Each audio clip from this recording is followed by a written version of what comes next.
Aloha mai kako and mele kaliki maka. Each year here at Curtain Call, we look back and recognize the best of our outstanding theater we are blessed with. First, we will visit the youth performances.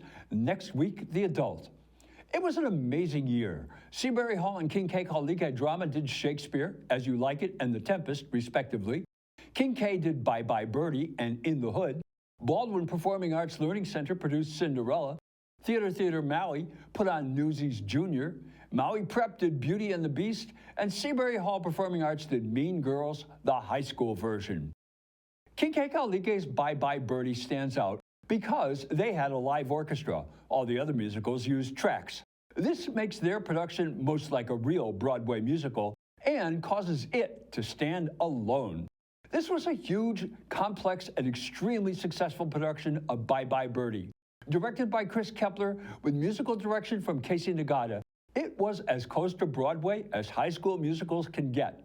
Unlike so many others that are relying on tracks, King K. Kaulike is fortunate to have Mr. Nagata as their music director, and he has been training a top-notch big band with alums going on to major careers as professional musicians since he arrived at King K. Kaulike. The pit band added so much to the professional, big-time musical feel of this show, unquote. In the youth musicals with tracks, we have to give the award to Seabury Hall's outstanding production of Mean Girls. Quote, David Ward has absolutely hit a grand slam with this show, and its difficult themes, characters, and situations, perfect casting, great choreography, and it moves right along. This show is spectacular. Mr. Ward has been blessed with perfect actors and singers for every role. Everyone associated with this show should take a bow. Bravo, unquote. Now, for the non-musical category, Seabury Hall takes home this year's Standing Ovation Award for Best Drama for their production of As You Like It. Quote, Marcia Kelly has trained and assembled a stellar group of young people who are being exposed to the greatest playwright in the English language. Ms. Kelly, in collaboration with Todd Van Amberg, have made some judicious cuts which bring all 5 acts in under 2 hours. Remarkably, they haven't lost any of the great moments in this play. Ms. Kelly had these actors on top of their work. It was a real pleasure to see the outstanding work these young people did. I look forward to her next endeavor, unquote. In the Best Actor categories, we have a plethora of fine performances. For Best Lead Actor in a Drama, because of gender bending, is Kaya Moran's Prospera and King K's The Tempest. Quote, Ms. Moran gives us a Prospera who is a loving mother, a skillful plotter, a powerful sorcerer, and ruler. She hates the usurpers and enjoys using Ariel's powers to confound, confuse, and carry forth her plans for the plotters. I cannot say enough about the quality of the work Ms. Moran displayed in this most difficult and challenging role. She is like the sun in this universe. Everyone revolves around her and is dependent on her, and she shines as sublimely as the sunrise on Haleakala. It is one of the finest performances by a high school student I have seen, unquote. Best Lead Female Actor Jolie Ryan Sachs as Ms. Feinberg in King K's In the Hood stands out.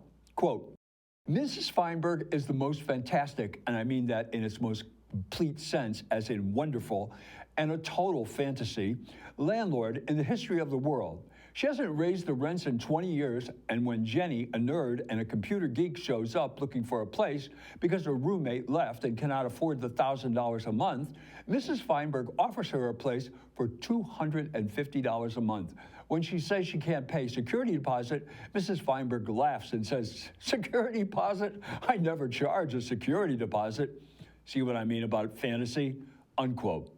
As a fantastic Mrs. Feinberg, Ms. Ryan Sachs finds her kindness and generosity in every moment. Even when she meets the disheveled IRS collector, she asks him in for tea. Her tone is perfect for this character, unquote. For the Best Featured Performance in a Drama, the Standing Ovation Award goes to Kapua Villanueva's Miranda in King K's The Tempest. Quote, as Miranda, Ms. Villanueva captures the innocence and youthful exuberance of that character perfectly. But her love at first sight moment and continued infatuation with Ferdinand was a thing of beauty. Now for the musicals. For Best Performance by a Lead in a Musical, has to be Rhea Carlson's Katie Heron and Seabury's Mean Girls. Quote, in order to become accepted, Katie abandons her true self to become a plastic. She uses deceit, drama, trickery, backstabbing, mendacity, betrayal to dethrone Regina, and then becomes her. She learns her old self was better than the new one. Ultimately, the lesson of this show is know yourself, love yourself, and don't try to be someone else. Ms. Carlson's Katie is an exceptionally likable character who morphs into an intensely unlikable one and back again. Her singing is Broadway quality, as is her acting, unquote.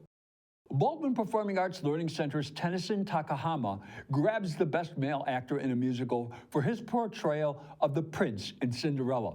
Quote, Master Takahama's prince is thoughtful and dreamy. He believes in love and doesn't want to accept less for the sake of his royal background. There was real chemistry between he and Ms. Calder, and their kiss was one of the high points in the show. Also, their duets on the reprise of The Sweetest Sound 10 minutes ago, and especially on Do I Love You Because You're Beautiful, remind us of the greatness of Rodgers and Hammerstein, unquote. For Best Performance by a Featured Player in a Musical, it's a tie between Kelly Kepler's Kim McAfee and King K's Birdie and Bobby Golden's Regina and Seabury's Mean Girls. About Miss Kepler, I said, quote, Kelly Kepler's Kim was perfect. She embodied a 15-year-old. She understood the petulance, impulsiveness, and nearing womanly maturity that age brings. Her scene when she called her parents by their first names was hilarious. Ms. Kepler has a beautiful soprano voice, and she showed it off best in that lovely ballad, One Boy. And about Ms. Golden, I said, quote, Ms. Golden's Regina is spectacular when she makes her grand entrance in Meet the Plastics, and her fall from grace as she puts on the pounds was heartwarming. I found myself rooting for her, unquote. Also, Best Supporting Performance in a Musical goes to the trio of stepmother, Kiana Kaina, stepsisters, Grace Miley Labonte, and Joy, David Alapai, in Cinderella. Quote, the family trio are played for laughs all the way. They are not so much cruel as selfish and narcissistic. Ms. Kaina's stepmom doesn't care which one of her daughters gets the prince, but it better be one of them so she can enjoy the luxury life. She is a marvelous character and one we don't fear but laugh at and with. Speaking of funny, Ms. Labonte and Master Alapai are like a forgotten Hollywood trope, the straight man and the dope. Here I am showing my age, like Lucy and Desi, Abbott and Costello, or Tommy and Dickie Smothers.